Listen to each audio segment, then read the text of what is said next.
รยากาศบรรยากาศกลางคืนของนครพนมด้วยนี่เด้องามหลาย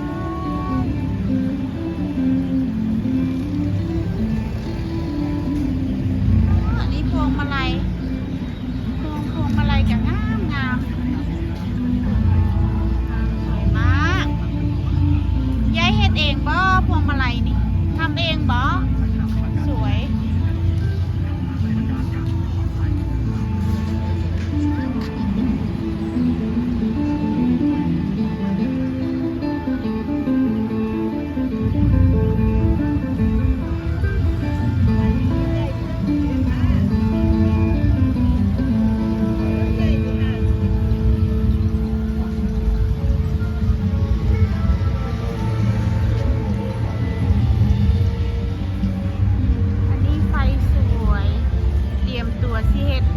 บุญไหลเรือไฟเดือนหน้าใครอยากมาเที่ยวก็มาเด้อพี่น้องงามหลายนครพนมเลยนครพนมสิเป็นเมืองท่องเที่ยวงามหลาย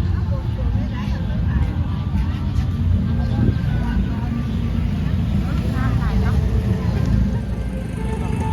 เด็กน้องเคยล่ะอันนี้น้องสาวบ่ได้เอาไม้มามันเย็นเองน้องเคยพามาย่างน้องสาวกินข้าวแล้วก็พากันมาย่างชมวิว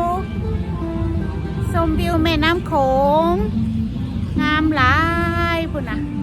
อันนั้นเอิ้นว่าหยังอันนั้นน่ะอันนั้นเอิ้นว่าหยังอ๋อสีสัตนคราชเป็นรูปปั้นพญานาคงามหลายบัดไหลเรือไฟแห่งสีงามเด้อพี่น้องเด้อบรรยากาศกลางคืนอันนี้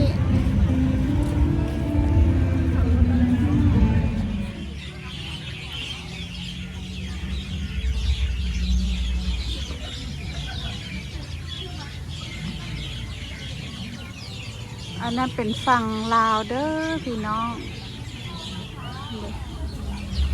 สวยมากงามเด้อวันนี้พามาชมวิวริมโขงนครพนมสวยมาก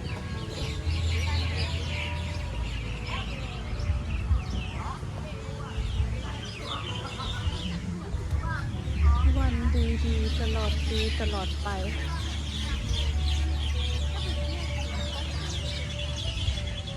อันนั้นเรือตลาด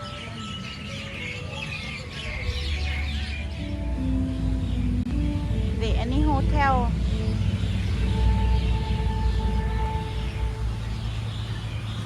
อันนี้ต้นหมากงามเด้พี่น้องวิวริมโขงนครพนม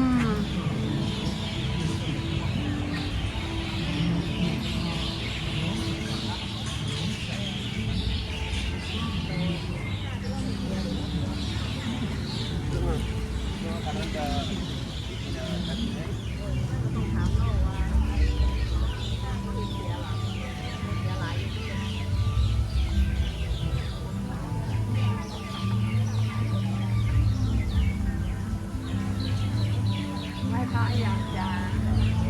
มาเหนื่อยแล้วเธอก็ให้จะต้องเลือกเป็น ฝั่งนั้นเป็นฝั่งลาว